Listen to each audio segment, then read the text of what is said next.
Hello दोस्तों, आज मैं आपको पढ़ाने जा रहा हूँ कक्षा 9 की अध्याय 1 यानी संख्या पद्धति, जिसे हम नंबर सिस्टम भी कहते हैं। तो चलिए शुरू करते हैं। पहला है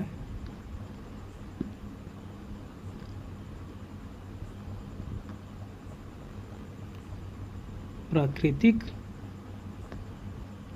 संख्या या प्राकृत संख्या, जिसे हम नेचुरल नंबर के नाम से भी जानते हैं।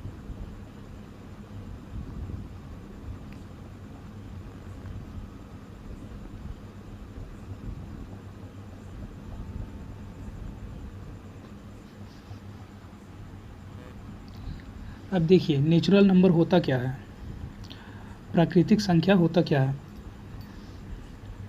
जो हमारा गिनती है 1 2 3 4 जहाँ तक जाता है वो सभी नेचुरल नंबर है।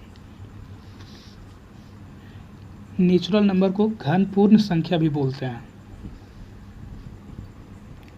यहाँ मैं लिख देता हूँ।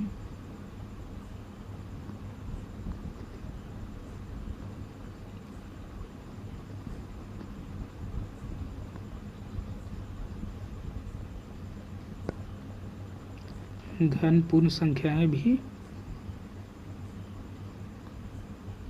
बोलते हैं। आइए दूसरा नंबर देखते हैं। दूसरा नंबर में आता है पूर्ण संख्या।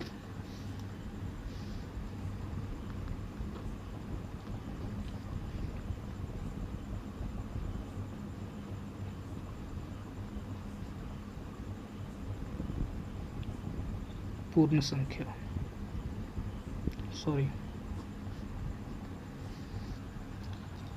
पूर्ण संख्या, जिसे हम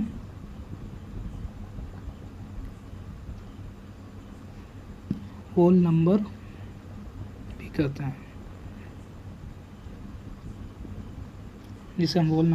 हैं।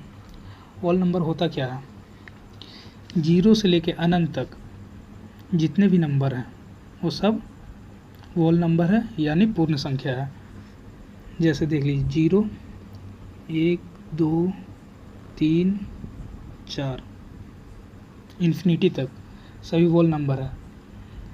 That is start 0 to infinity. तीसरा नंबर में आता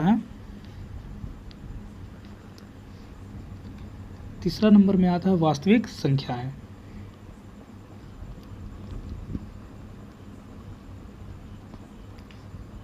वास्तविक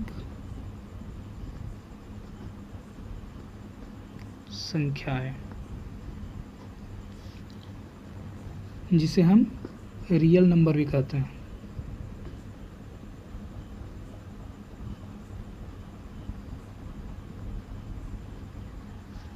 आइए देखते हैं रियल नंबर होता क्या है, इसके कितने प्रकार हैं।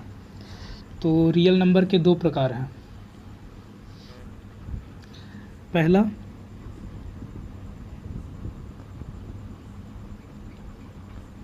परिमेय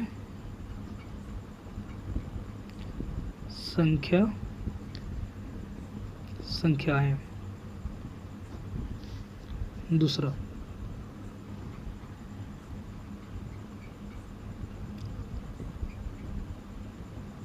अपरिमेय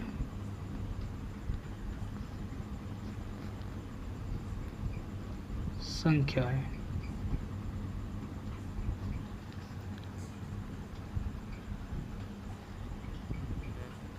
आइए देखते हैं परिमेय संख्या होता क्या है। परिमेय संख्या वो होता है जिसे हम p/q के रूप में लिख सकते हैं, जैसे 1 और 4। ये एक परिमेय संख्या है। ऊपर वाले को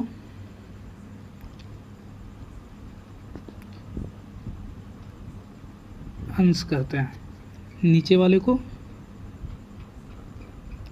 हर कहते हैं। p/q को हम एक तरह से भिन्न भी कह सकते हैं। जैसे 4/3 एक भिन्न है, 2/3 एक भिन्न है। आगे देखते हैं।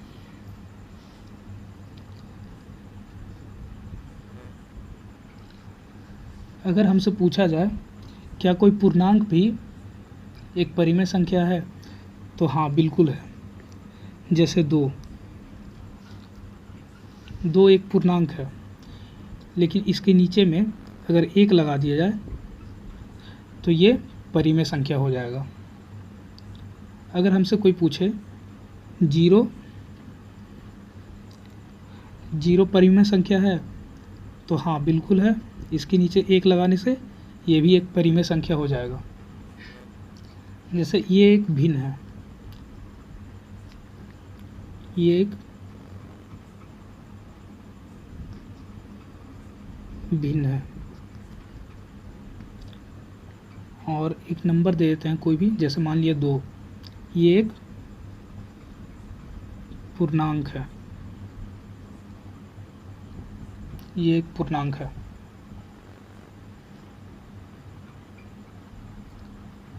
तो परिमेय संख्या क्या होता है ये तो समझ गए।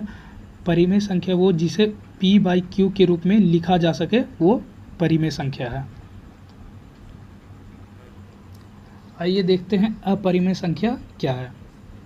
जैसे दिया हुआ है 3.1 को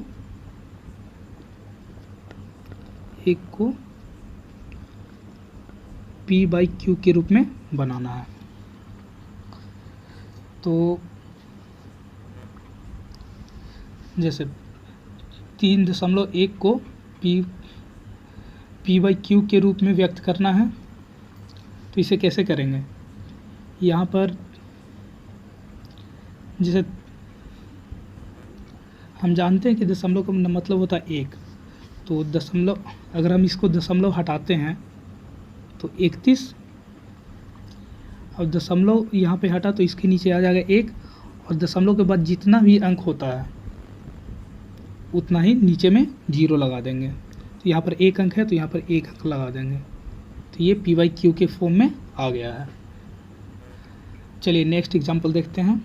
जैसे दिया गया है 4.23,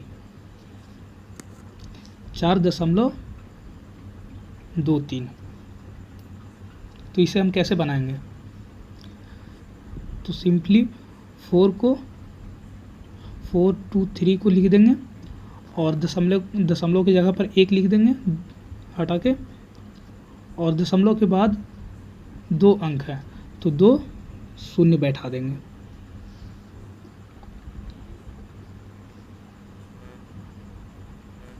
मान लीजिए प्रश्न में दिया रहे 9.333, ये इन्फिनिटी तक चल जाता है, अनंत तक। अब इसे p/q के फॉर्म में लिखना है, तो इसे कैसे बनाइएगा। तो ये इन्फिनिटी है, तो इसको बनाना तो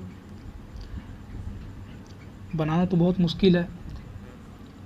तो 9.333 को हम p/q के रूप में कैसे लाएं। तो ये मतलब ये एक अपरिमेय संख्या है, ये p/q के रूप में नहीं बन सकता, इसलिए इसे 9.3 और इसके ऊपर में डैश लगा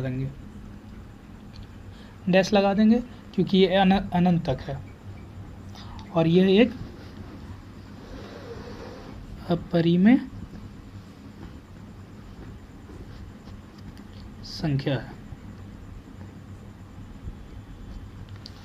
संख्या है, इसे आसान दशमलव भी कहते हैं।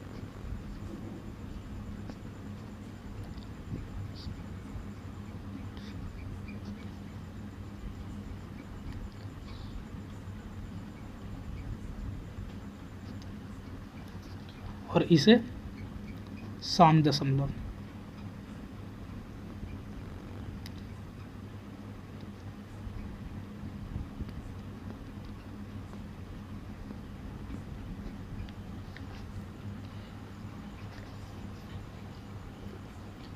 आइए अब देखते हैं अपरिमेय संख्या कौन कौन सी हो सकती है। जैसे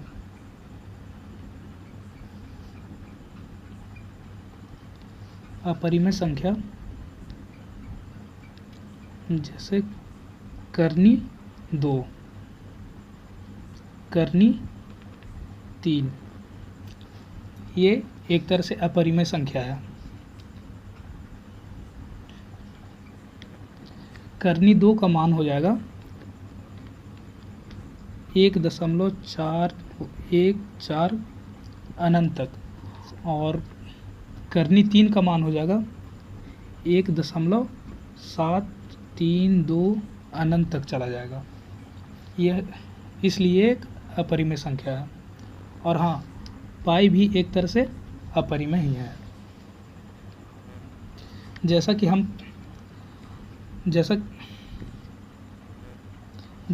जान चुके हैं, परिमेय संख्या 2 प्रकार के होते हैं, एक भिन्न, दूसरा पूर्णांक।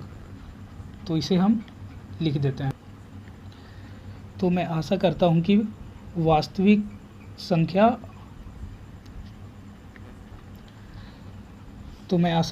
कि आपको वास्तविक संख्या और उसके प्रकार समझ में आ रहे होंगे। तो अब पूर्णांक की बात करते हैं। हमने पहले डिस्कशन कर लिया है कि परिमेय संख्या कितने प्रकार के होते हैं। तो परिमेय संख्या 2 प्रकार के होते हैं, पहला भिन्न, दूसरा पूर्णांक।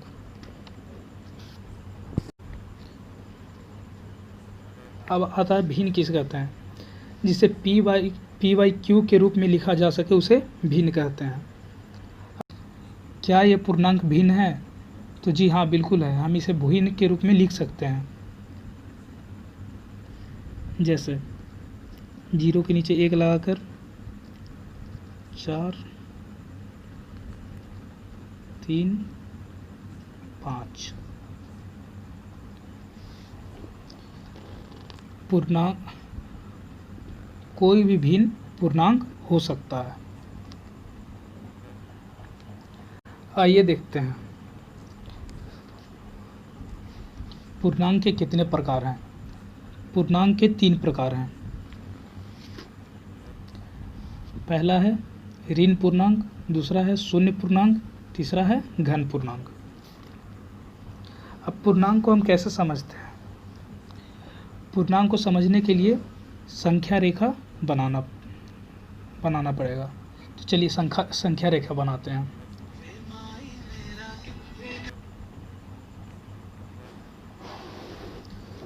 तो पूर्णांक को हम कैसे समझेंगे? पूर्णांक को हम संख्या रेखा बना के समझेंगे। तो आइए संख्या रेखा बना लेते हैं। इसे कहते हैं संख्या रेखा। दाएं हाथ तरफ का हो गया ये घन पूर्णांक, और ये ऋण पूर्णांक, और ये शून्य पूर्णांक है ही। अब आगे देखते हैं। चौथे नंबर पर है सम संख्या।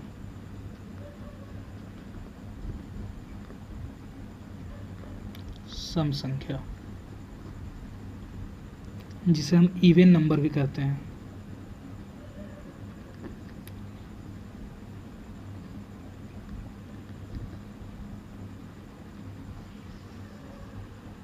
इवन नंबर किसे कहते हैं?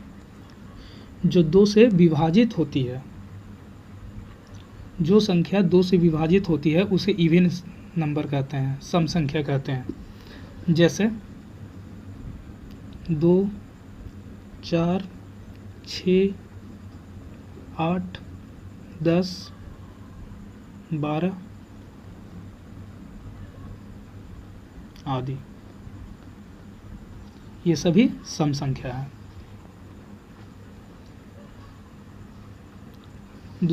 पांचवा नंबर 5 विषम संख्या किसे कहते हैं?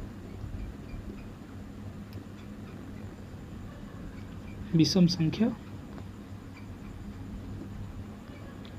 संख्या इसे हम ओड नंबर भी कहते हैं।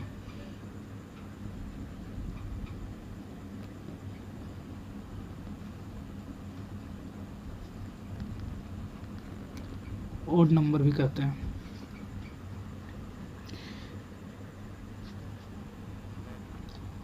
विषम संख्या ये वो संख्या है जो 2 से पूर्णतः विभाजित नहीं होती। विषम संख्या 2 से पूर्णतः विभाजित नहीं होती। ये वैसी संख्या है जो 2 से पूर्णतः विभाजित नहीं होती, उसे विषम संख्या कहते हैं। जैसे मान लीजिए 1, 3, 5, 7 आदि जो है 9, 11 ये सब विषम संख्या है। आगे देखते हैं 6ठा नंबर अभाज्य संख्या।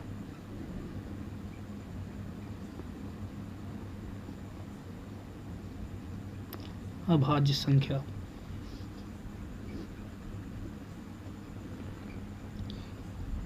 इसे हम प्राइम नंबर भी कहते हैं।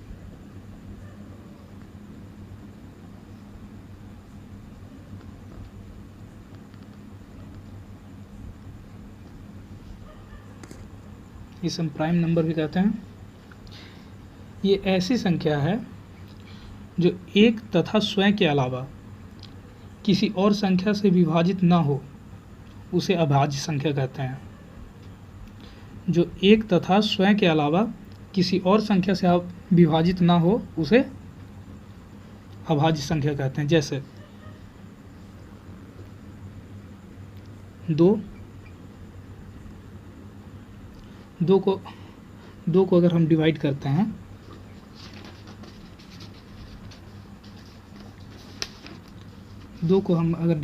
हैं तो 1 से करते हैं, 2 हो गया, कट गया।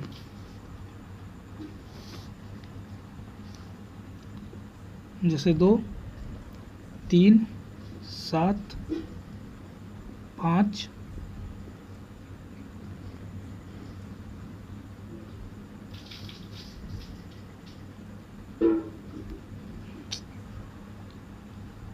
सॉरी 7 मैंने पहले ही लिख दिया,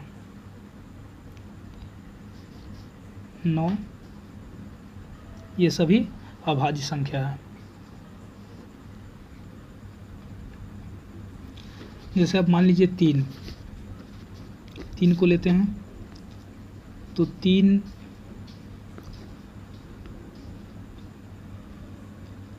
को अगर 3 से करेंगे तो 1 से अभाज्य होगा और किसी अंक से ये विभाजित नहीं होगा, उसे अभाज्य संख्या कहते हैं। फिर से सुन लीजिए, वे संख्या जो एक तथा स्वयं के अलावा किसी और संख्या से विभाजित ना हो, उसे अभाज्य संख्या कहते हैं। नेक्स्ट नंबर 7 में भाज्य संख्या।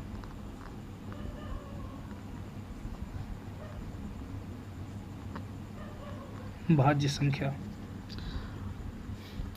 संख्या को हम डिवाइड नंबर भी कहते हैं।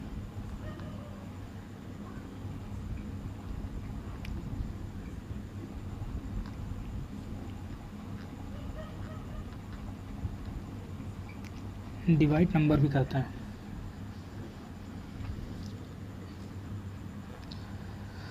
भाज्य संख्या जो एक तथा स्वयं के अतिरिक्त अन्य किसी संख्या से विभाजित हो सकती है, उसे भाज्य संख्या कहते हैं। फिर से सुन लीजिए, एक तथा स्वयं के अतिरिक्त अन्य किसी संख्या से विभाजित हो सकती है, उसे भाज्य संख्या कहते हैं। जैसे में देख लीजिए एग्जाम्पल में 2, 4, 6, 8,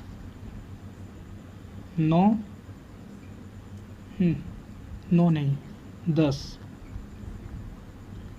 12, 15 ये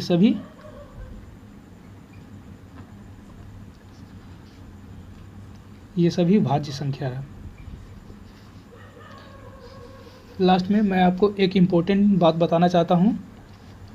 जो एक होता है, एक, ये ना तो भाज्य है और ना ही अभाज्य। ये संख्या ना ही भाज्य होता है और ना ही अभाज्य। चलिए दोस्तों, आज के लिए बस इतना ही। मिलते हैं अगली क्लास में, जहाँ से मैं चैप्टर स्टार्ट करूँगा 1.1 का अध्याय स्टार्ट करूँगा। तो उम्मीद करता हूँ कि आपको ये सब समझ में आया होगा।